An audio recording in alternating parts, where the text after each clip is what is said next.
Welcome to the best way to clean your shower and tub. Oh man, we have all been there with this one. Right. I mean, you have probably wasted hundreds of hours of your life aggressively scrubbing your bathroom tiles, Yeah. just completely unaware that you are effectively trying to punch a chemical bond into submission.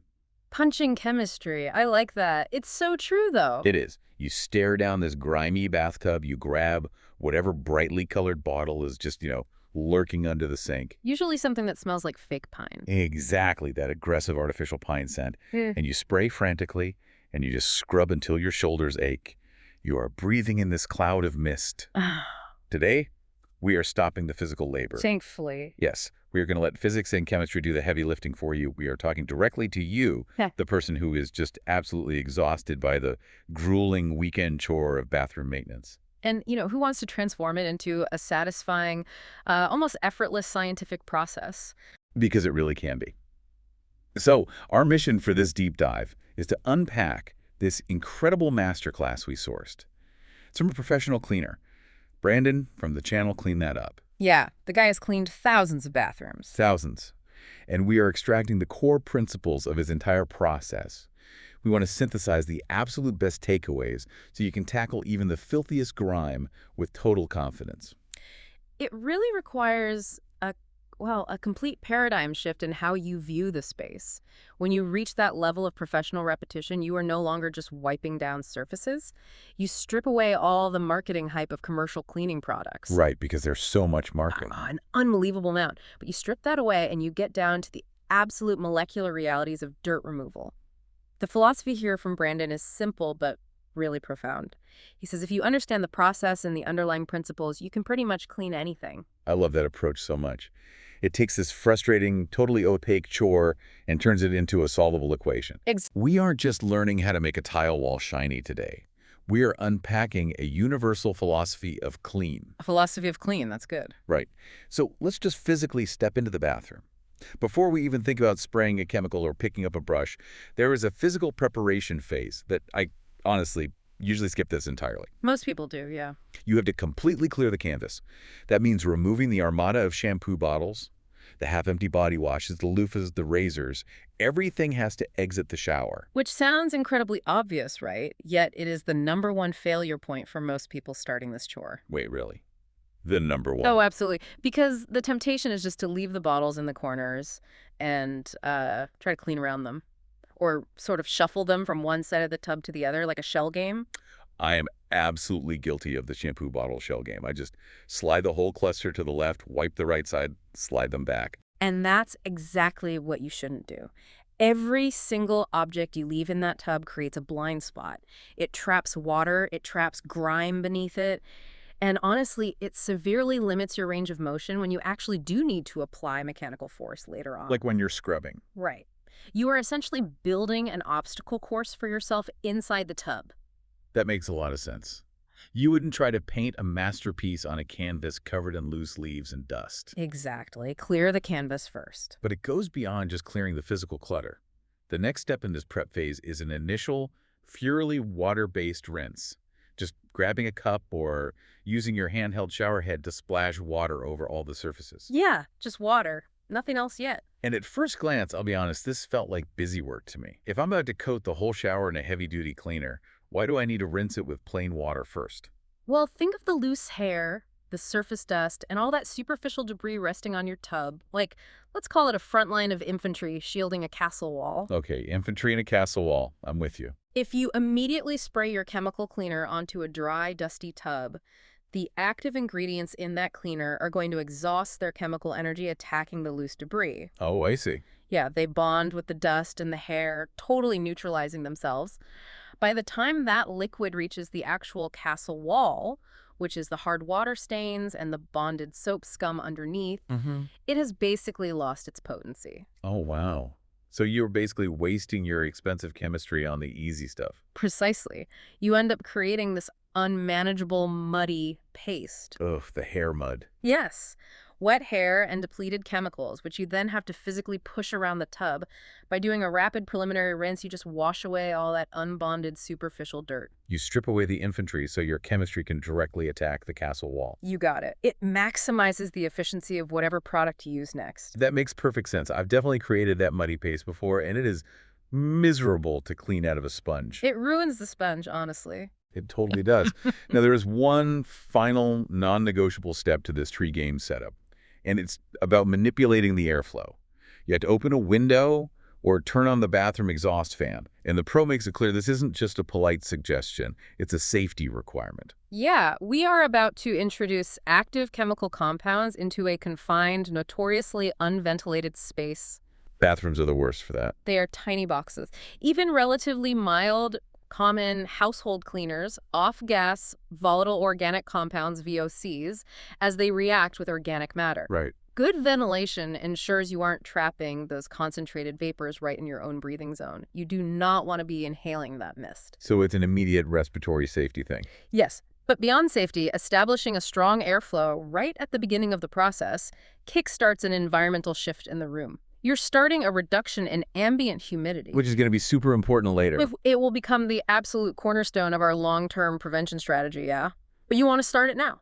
Okay, the canvas is clear, the loose debris is washed down the drain, the exhaust fan is humming. We are ready to choose our chemistry.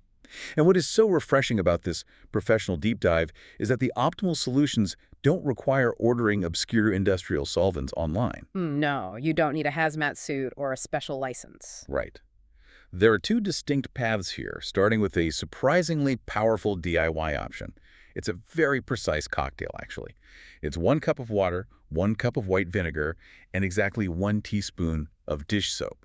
But not just any dish soap. Right, the recommendation is specifically Blue Dawn dish soap. And that specificity of the Blue Dawn is actually deeply grounded in chemical engineering. It's not just brand loyalty. Okay, explain that to me, because I always thought dish soap was dish soap. Well, to understand why this specific 3-ingredient cocktail is so brilliantly effective, we need to understand what we're actually fighting. What actually is the grime in a shower? It's basically gross, right? Just a generic gross layer. It feels generic, but chemically it is almost always a hybrid composite of two totally different things.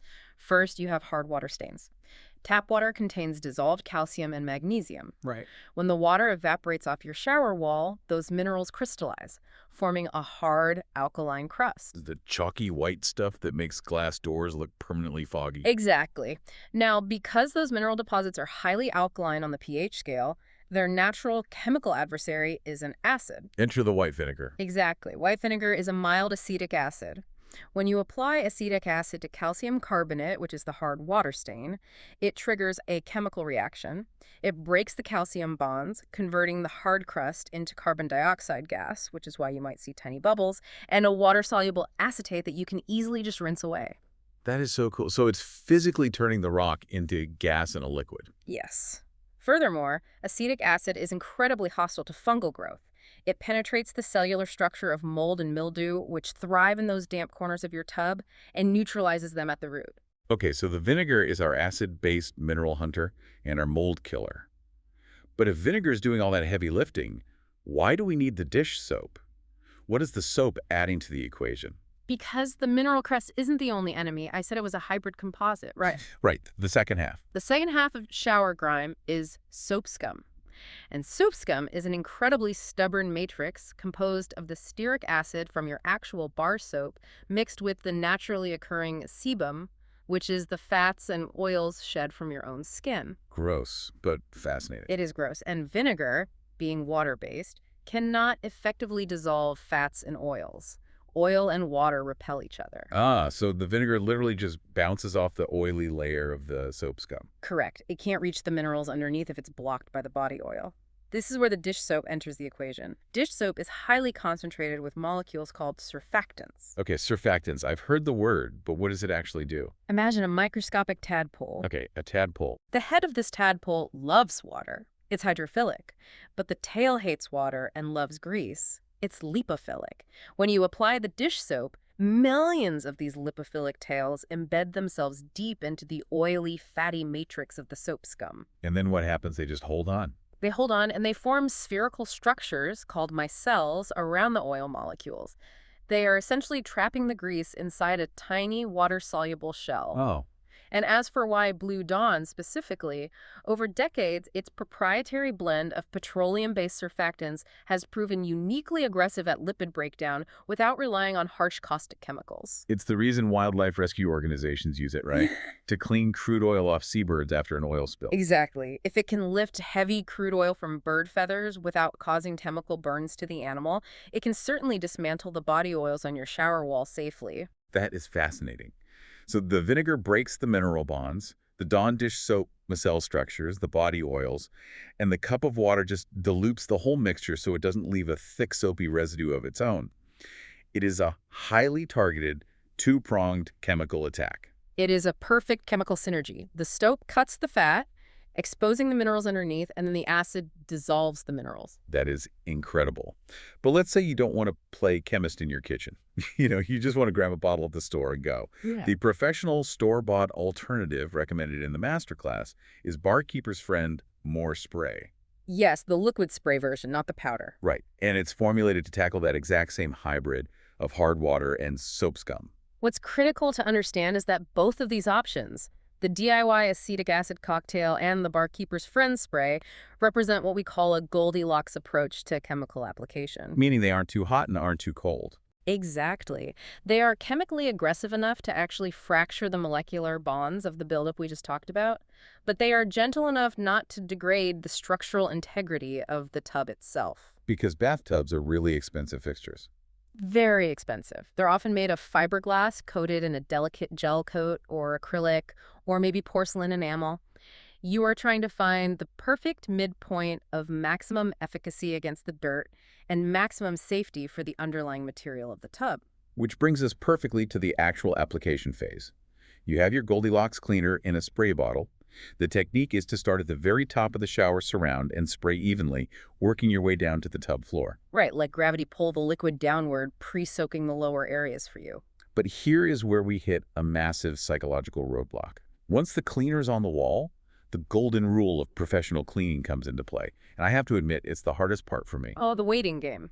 Yes, the waiting game. The explicit instruction is to walk away and let the cleaner sit for anywhere from 5 to 10 minutes.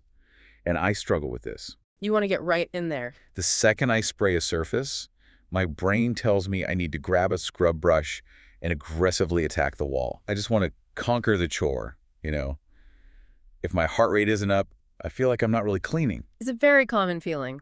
So why is forcing myself to stand there and do absolutely nothing for 10 minutes actually the secret to a better result? Because you are confusing physical exhaustion with effective cleaning. Ouch. Yeah. Fair, but ouch. It's true, though. This concept is known in the professional industry as dwell time. And ignoring it is honestly the single biggest mistake amateurs make. Dwell time. Right. When you apply your surfactant and acid mixture to the soap scum, the breakdown of those materials is not an instantaneous event. It is a chemical reaction, and reactions require time to reach completion. Oh, I see. It's not magic, it's chemistry. Exactly. The acid needs time to dissolve the calcium carbonate. The surfactant tails need time to embed themselves into the lipid layer and form those micelles we discussed. So when I spray and immediately start scrubbing wildly, I'm interrupting the chemistry. You are entirely circumventing it. If you wipe the chemical away immediately, you are relying solely on mechanical action, the brutal friction of your scrub brush and the muscles in your shoulders to scrape the bonded dirt off the wall. Which is why my shoulders always hurt. Exactly. You are fighting the bond physically rather than letting the chemistry break the bond molecularly. By honoring dwell time, you are literally transferring the burden of labor from your own body to the chemical solution. The cleaner does the heavy lifting. You are just there to wipe away the defeated remnants. Okay, that completely reframes it. I am trading a few minutes of patience to save myself from an aching back. It's a very good trade. It is. But there is a tightrope walk here. Yeah. The expert mentions you have to let it sit long enough to work, but you absolutely cannot let the cleaner dry on the surface. That is the crucial caveat.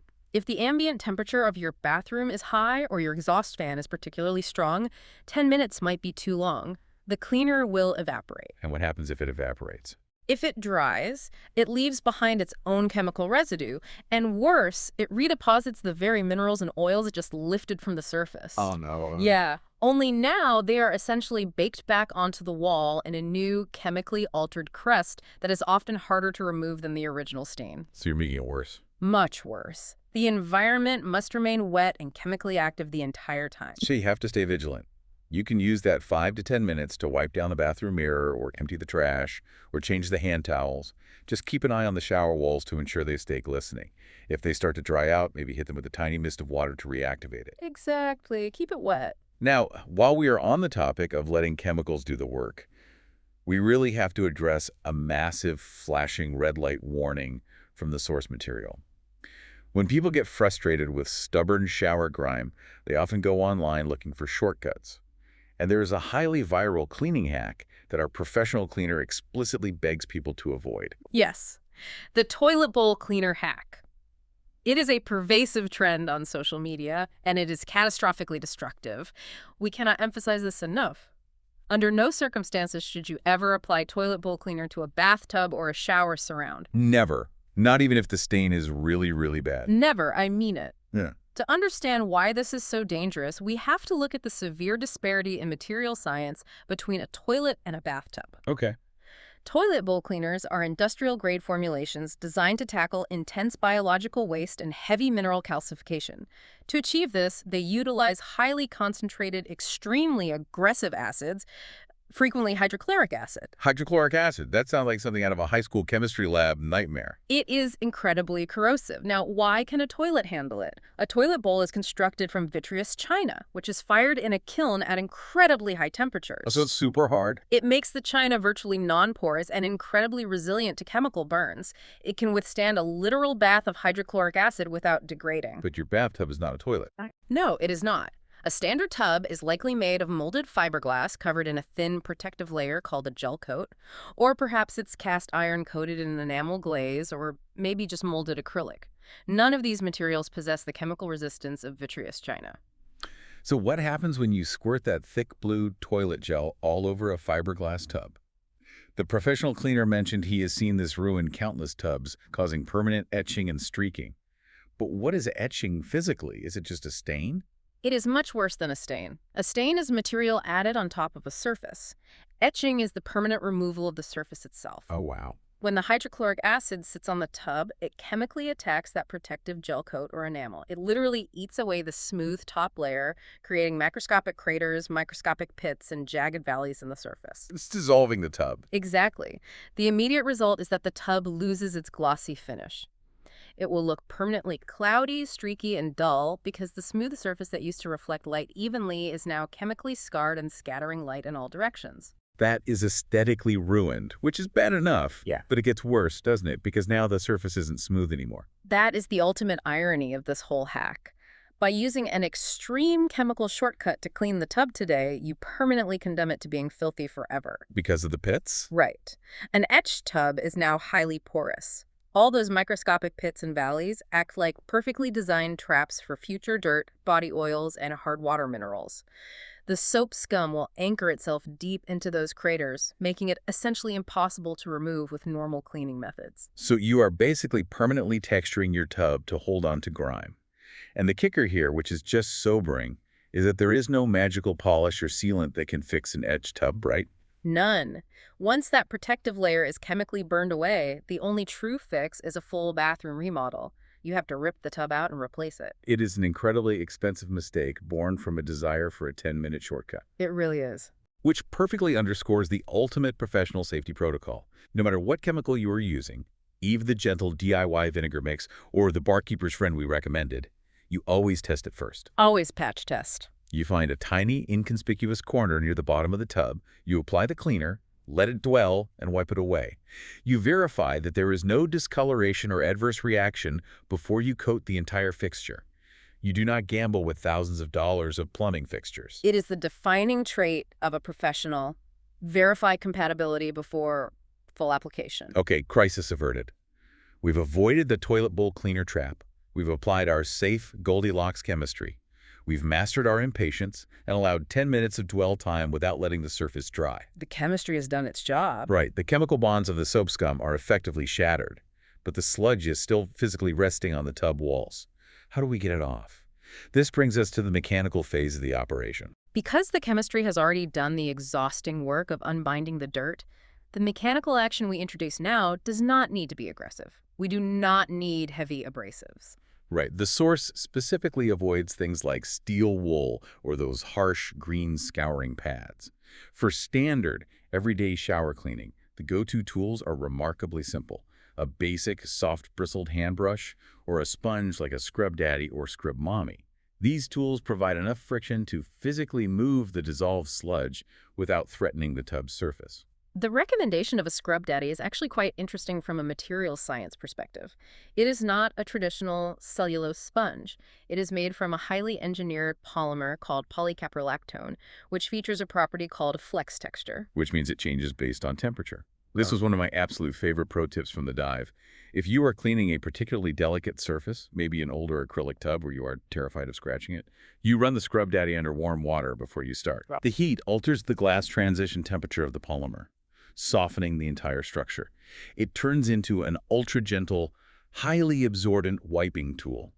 You can literally customize the mechanical aggression of your tool at the sink. You are matching the density of your tool to the vulnerability of your surface. It is incredibly strategic. It really is. But let's be real for a second. We don't always keep up with our chores. What if you are staring down a shower that hasn't been deep cleaned in months, maybe a year? It happens to the best of us. The soap scum is thick, the hard water stains look like stalactites, and you know in your soul that a little warm sponge isn't going to cut it, even after a 10-minute chemical soak. For those disaster zones, our expert recommends a serious power upgrade, a drill brush scrubber. This represents a massive leap in mechanical efficiency. A drill brush is an attachment that locks into the chuck of a standard battery-powered household drill. Instead of relying on the linear back-and-forth motion of your human arm, which might achieve, 2 or 3 strokes per second? If you're really working hard, sure. You are leveraging the torque and rotational velocity of an electric motor. You are talking about hundreds of rotations per minute. When I first envisioned this, I pictured a complete mess. I imagined holding a wildly spinning brush against a wet wall and just flinging soap and dirty water across the entire bathroom, all over the mirror, onto the ceiling. It sounds chaotic. It does introduce a new physical dynamic, centrifugal force. As the brush spins rapidly, any fluid trapped in the bristles is going to be thrown outward radially.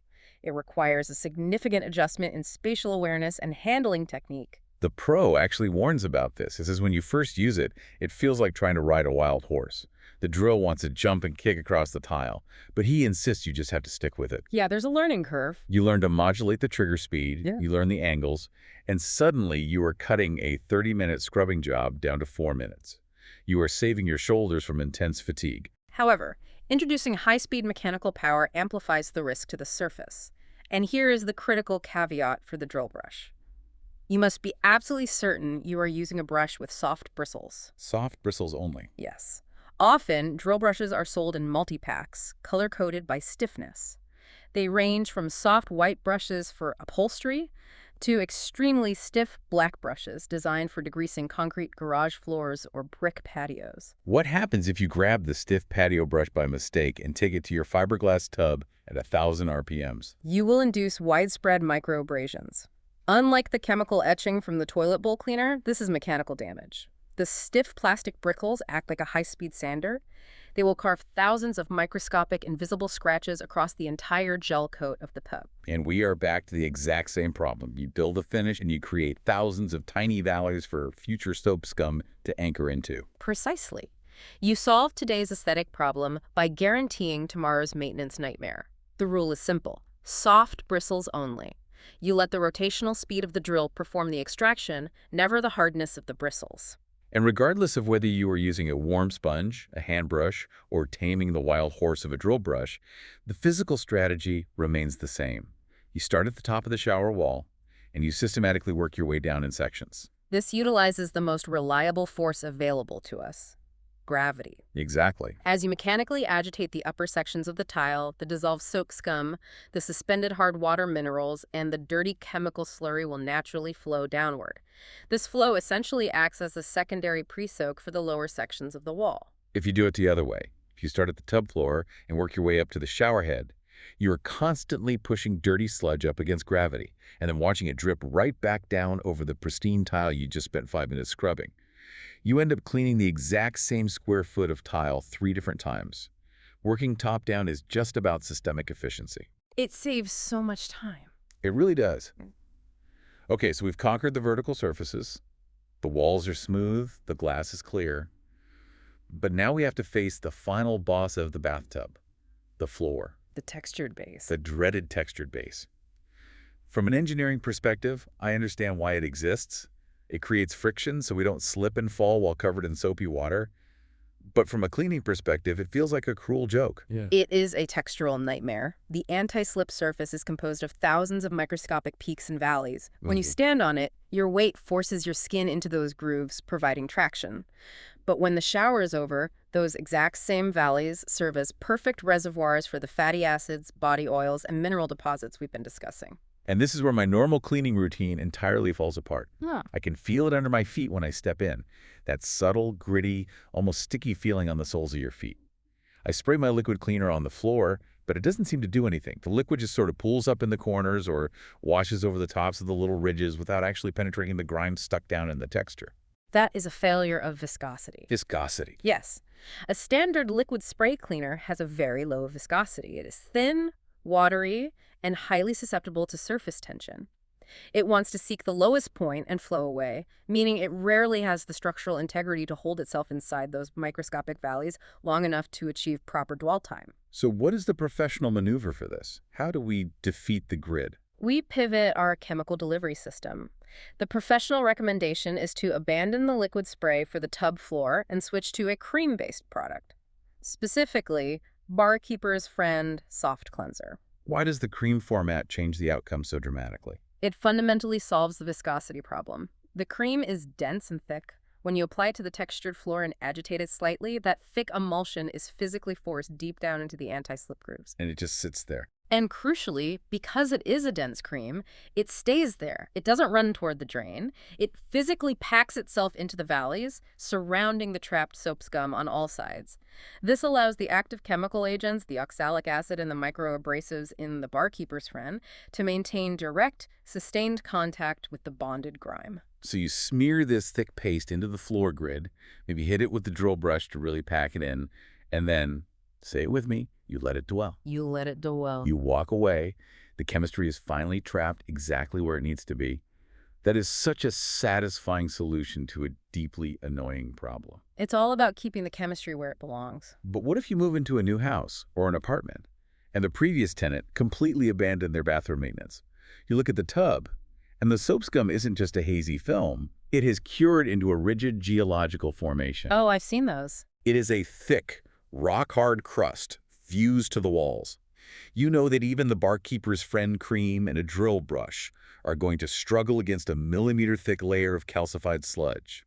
For this specific extreme scenario, the professional cleaner introduces a tactic that honestly made my heart skip a beat. He suggests utilizing a razor blade scraper. It is a highly aggressive maneuver, but one that is remarkably effective if and only if the physics of the tool are respected. I am sure you are having the exact same visceral reaction I had.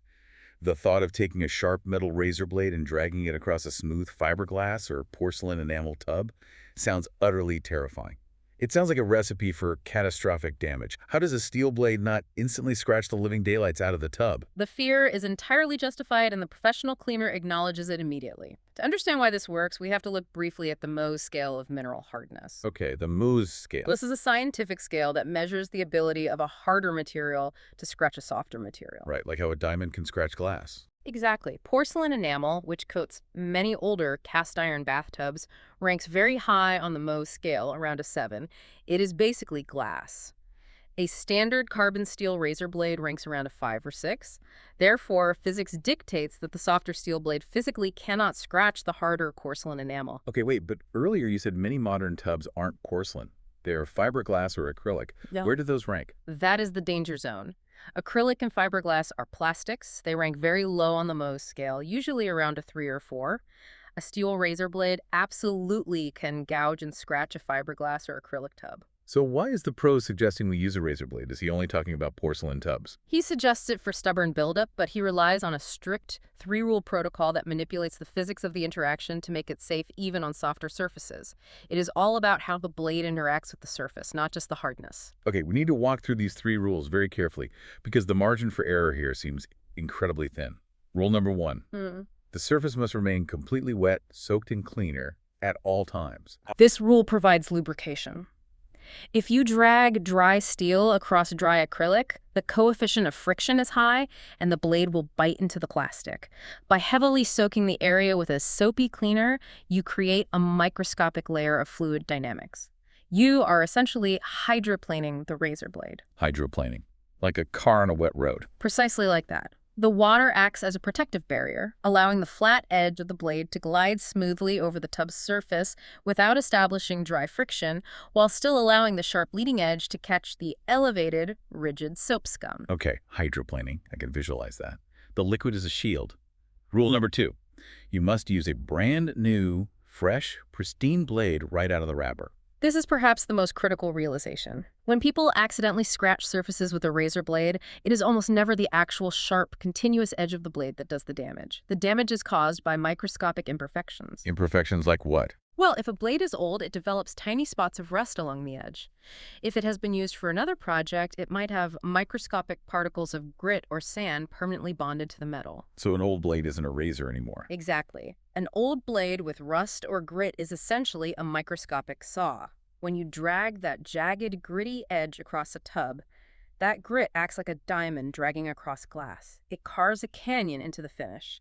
A brand new, pristine blade, straight from the factory, possesses a perfectly uniform, straight, geometric edge. There are no jagged teeth to catch and tear the tub's surface. It slides cleanly. Wow, that completely changes how I view the tool. It's not the sharpness of the blade that is dangerous, it's the rust. And finally, rule number 3, the technique itself. Go slow, keep the blade flat, and do not push hard. It is entirely a matter of angle and intention. You are not trying to aggressively scrape the wall like you are peeling paint off wood. You keep the blade almost completely parallel to the surface, a very shallow angle of incidence. Your goal is simply to find the microscopic seam where the bonded soap scum meets the smooth tub surface. You are sliding underneath the enemy. Precisely. You are slicing the molecular bond. Because the soap scum has cured into a rigid crust, once the sharp edge of the blade slides beneath it and breaks that initial bond, the crust loses its structural integrity. When done slowly, with a shallow angle and plenty of lubrication, you don't even have to push. The thick, rock-hard soap scum simply pops off the wall in large, satisfying sheets. It sounds incredibly rewarding once you get past the initial fear. The image of a hydroplaning pristine blade smoothly sliding under a year's worth of grime and just popping it off, that is deeply satisfying. It's the best feeling. Speaking of bringing things back to a pristine, professional-level clean in your home, this is a perfect time to mention that taking care of your living space doesn't stop at the bathroom door. When you look at the carpets and the flooring throughout your house, they require the exact same level of scientific, methodical, deep cleaning that we are discussing today. If you want to elevate the cleanliness of your entire house and experience that same level of deep, satisfying renewal for your floors, make sure you visit Kindeke Carpet Cleaning on Google. They really know what they're doing. They do. They understand the science of dirt extraction and material preservation just as much as we do. So again, for a truly refreshed home, definitely visit Kindeke Carpet Cleaning on Google. Highly recommend checking them out. All right, let's jump back into the shower, metaphorically speaking. We have successfully executed our deep clean. We applied the targeted chemistry, we honored the dwell time, we mechanically agitated the walls with our soft brushes and drill attachments, we packed the barkeeper screen into the textured floor grid, and we may have even safely hydroplaned a pristine razor blade under the worst of the buildup. The grime is completely unbonded and defeated. Now we hit section 5, the finish line, but here is where a tragic number of people stumble and ruin their entire morning of work. The mechanical removal of dirt from the surface is only half of the equation. If you do not completely extract that suspended dirt, along with the chemical cleaner itself, out of the environment entirely, you haven't actually cleaned the surface. You've just rearranged the dirt. Exactly. You've created a highly mobile slurry of dissolved fats, minerals, and surfactants, and just left it sitting on the tub. If that slurry dries, you are right back where you started. So it is time to thoroughly rinse. But rinsing a shower can be wildly frustrating. Most of us don't have those luxurious detachable handheld shower wands that reach every single corner. Usually, you are trying to awkwardly angle the fixed shower head, which ends up bouncing water off your chest and onto the bathroom floor. Or you try splashing water from a bucket. Oh, and you end up soaking your own face. It's the worst. The fluid dynamics of rinsing a vertical surface can be chaotic and messy if not controlled properly. Which is why the professional cleaner shared one of the most elegant, simple hacks I have ever seen. He calls it the cup trick, and it completely bypasses the splashing. You fill a standard plastic cup with water from the tap, but instead of standing back and throwing the water at the wall like you're trying to put out a fire, you take the cup and place the side of the rim completely flat against the shower wall. Then you slowly lift the bottom of the cup, tilting it upward. It is a brilliant, practical application of fluid mechanics. Specifically, it utilizes the Coanda effect. The Coanda effect. Yes, it's the tendency of a fluid jet to stay attached to a convex surface, and it manipulates surface tension. It creates this beautiful, smooth, concentrated waterfall effect. Because the lip of the cup is flush against the tile, the water doesn't splash outward at all. It glides directly down the wall in a neat, unbroken sheet. It establishes laminar flow. Laminar flow. Evenly sweeping the chemical slurry and the suspended grime straight down into the tub basin and out the drain, without a single drop splashing back on your clothes. You just systematically move along the top of the shower surround, tipping the cup. It's highly controlled extraction. And you continue that smooth, cascading rinse until you receive tactile confirmation that the surface is clear. Tactile confirmation, so you're feeling the wall. Exactly. The wall should feel squeaky under your fingertips. If it feels slick or slimy, there is still surfactant residue present, and you need to continue rinsing. Now, at this point, the shower looks phenomenal. The grime is down the drain, the walls are rinsed clean, and for 99% of humanity, this is where the chore ends. You close the shower curtain and walk away proud. And fair enough, it's hard work. It is. But this deep dive is about upgrading from amateur to professional. And the masterclass reveals one final, crucial step that absolutely levels up the entire visual impact of the space. The secret weapon is grabbing 2 clean, totally dry microfiber cloths and physically drying every square inch of the shower enclosure. This is the critical differentiator. This is what separates a shower that is merely functionally sanitary from a shower that looks professionally detailed as if it belongs in a luxury hotel. But why? Why go through the exhaustive effort of wiping down the walls with microfiber? It feels like a punishing extra chore, especially since the entire room is literally designed to be wet. Someone is going to take a shower tomorrow morning and get it wet all over again. Why dry it now? To understand the necessity of this step, we have to revisit what water actually is. As we discussed earlier, the water coming out of your tap is not pure distilled H2O. It is a mineral soup. Right, carrying dissolved calcium, magnesium, and trace iron. Exactly.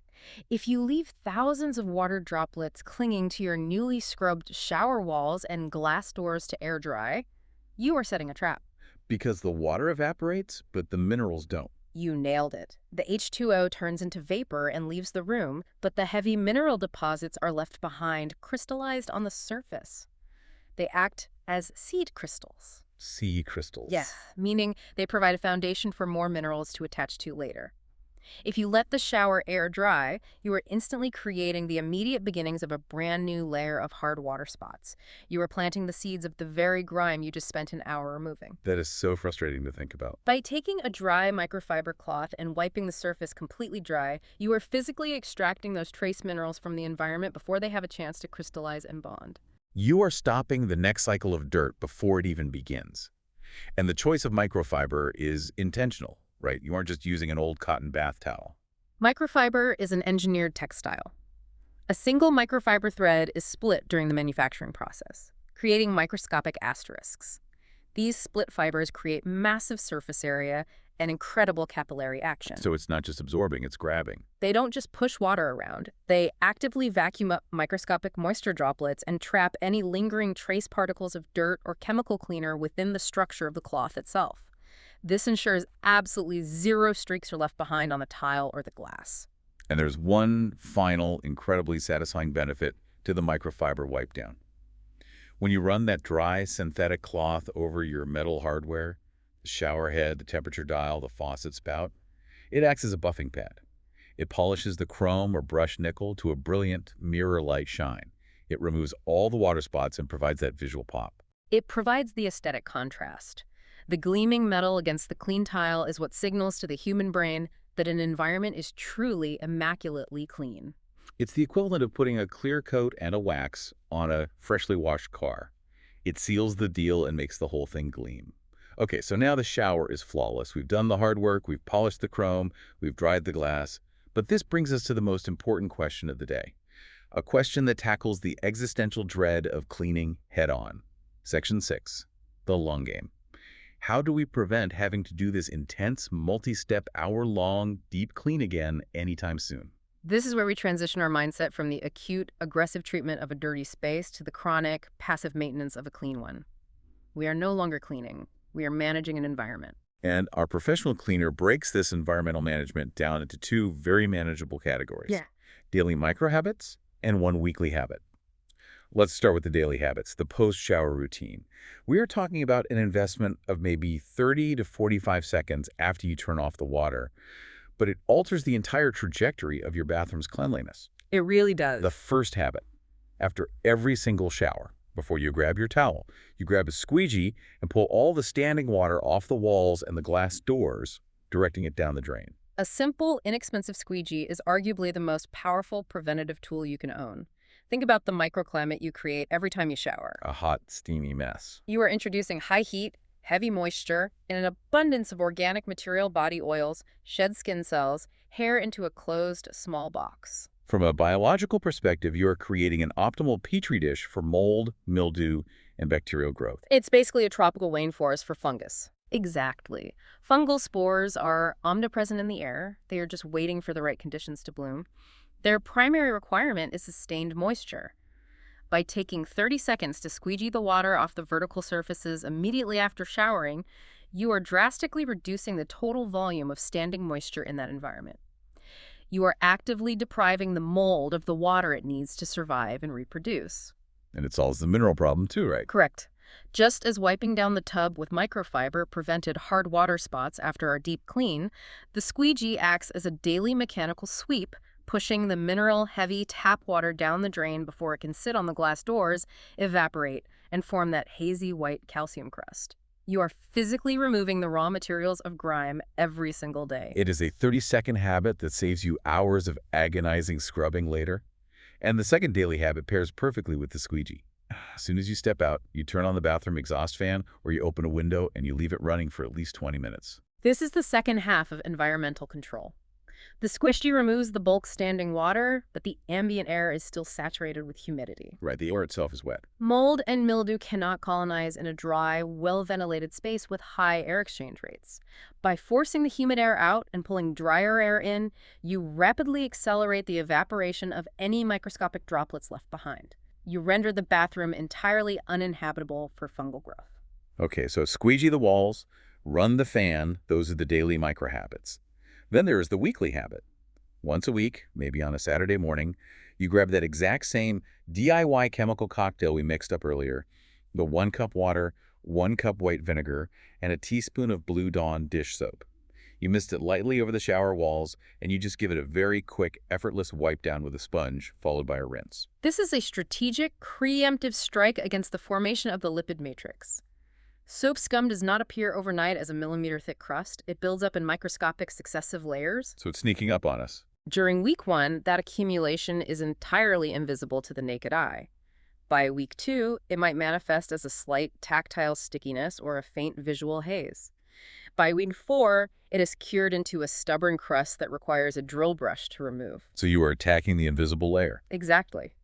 By introducing the mild acetic acid and the micelle-forming surfactants of the dish soap just once a week, you are easily dissolving and washing away that invisible microscopic first layer before it ever has a chance to cure, harden, and bond to the surface. You stop the soap scum from ever establishing a structural foundation. It brings this entire discussion back to the overarching philosophy we started with. By implementing these tiny, low-effort micro-habits, the 30 seconds of squeegeeing, the flick of the exhaust fan switch, the light weekly spray of vinegar, you fundamentally alter the chemical and biological environment of the bathroom. You stop violently fighting the grime, and you start passively preventing it. You transition your life from a state of reactive crisis cleaning, where you wait until the bathroom is unbearable and then sacrifice a weekend to scrub it, to a state of proactive, intelligent maintenance. It is a significantly calmer, more controlled, and ultimately more hygienic way to manage a home. It really is. It takes the emotional weight out of the chore, and it makes that initial, intense deep clean feel so much more rewarding because you finally have a reliable, scientific system in place to protect your hard work. You know that if you follow the daily and weekly steps, you might never have to break out the drill brush or the razor blade again. That's the dream. As we wrap up this incredibly detailed deep dive, there's a broader application to the masterclass material that is absolutely fascinating to consider. Think about that core concept of dwell time we discussed so heavily today, and the stark warning against using harsh, destructive shortcuts like toilet bowl cleaner. There's definitely a life lesson there. How many other problems in our lives, both physical and metaphorical, are we trying to solve with aggressively harsh, potentially damaging quick fixes? How often do we apply brute force and impatience when what we really need is to simply apply the correct, targeted solution, step back, and patiently give the chemistry 10 minutes to do its work? It's a mindset that extends far beyond the bathroom tile. Sometimes the most effective action is allowing the process the time it needs to unfold. That is a brilliant way to frame it. Just step back and let it work. And as you apply that thoughtful, systemic, and patient approach to your life and the maintenance of your home, remember that you do not have to tackle every deep restorative clean alone. For your carpets and complex flooring needs, make sure you look up Kindeke Carpet Cleaning on Google. Because carpets need their own science. Exactly. They operate on these exact same professional principles. Understanding the material science of your floors, applying the correct targeted solutions, and utilizing professional-grade extraction to remove the grime completely without damaging the fibers. They can bring that restorative, professional-level clean to your living spaces while you reclaim your weekend. So go check out Kindeke Carpet Cleaning on Google. And enjoy your clean shower. Thank you for listening to the Best Way to Clean Your Shower and Tub podcast.